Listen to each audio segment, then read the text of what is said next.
This is question 20 from the in-class assignment on chapter 6 and 11. So this is solve the logarithmic equation. Kind of similar to what we've been doing. The first thing is to state the domain.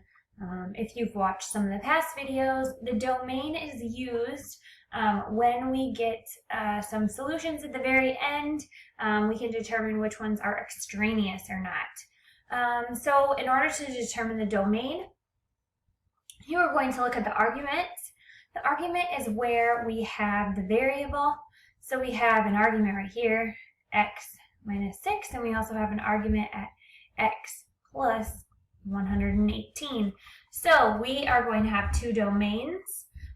So x is greater than 6, as well as x is greater than negative 118.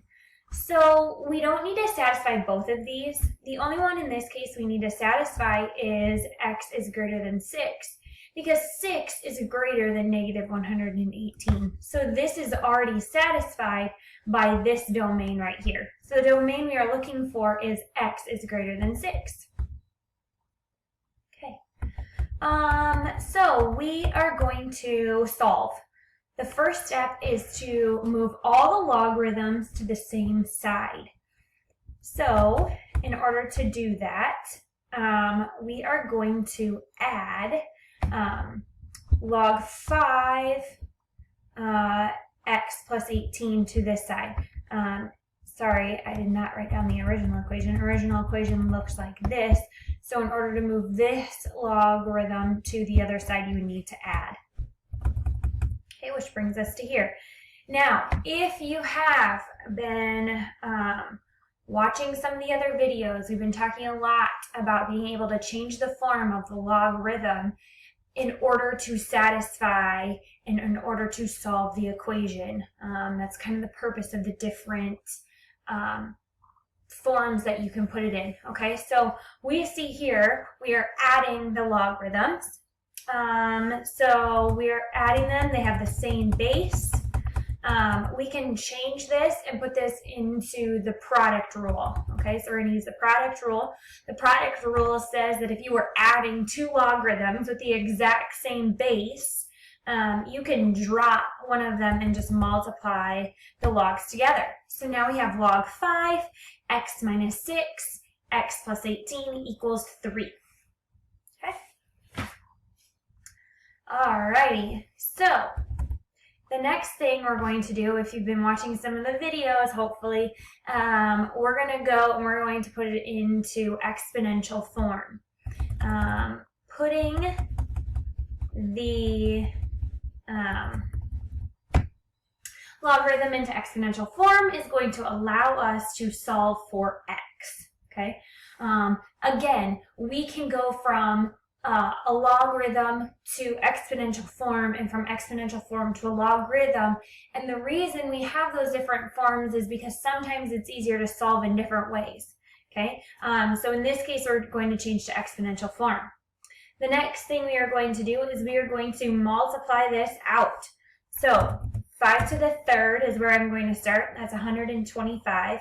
The next step is to completely multiply this out. Okay.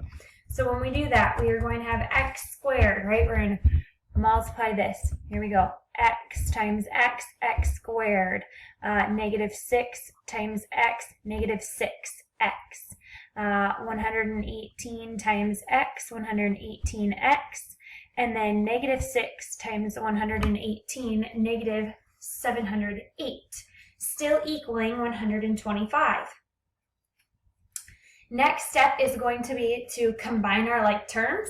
I see two separate sets of like terms. One set of like terms I see is my x's.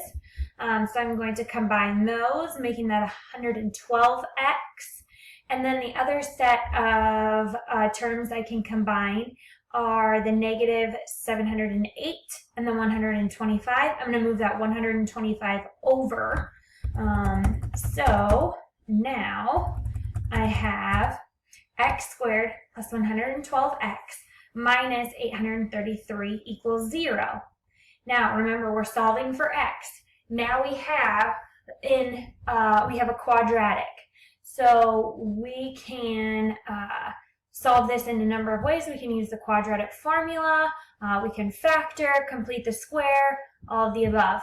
I am going to choose to complete the square because that is my most go-to used way to solve a quadratic. However, if you're struggling with the factors of 833, maybe you want to use the quadratic formula.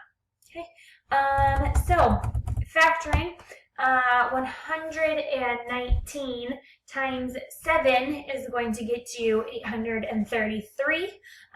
So we're going to substitute those in, factor out the common factors.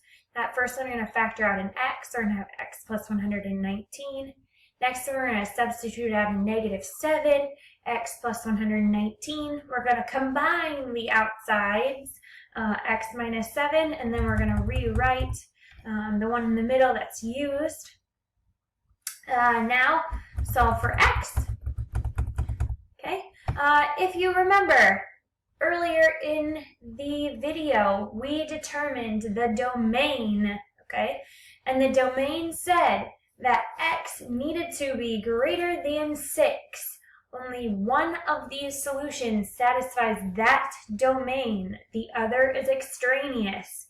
Therefore, our solution to this problem is 7.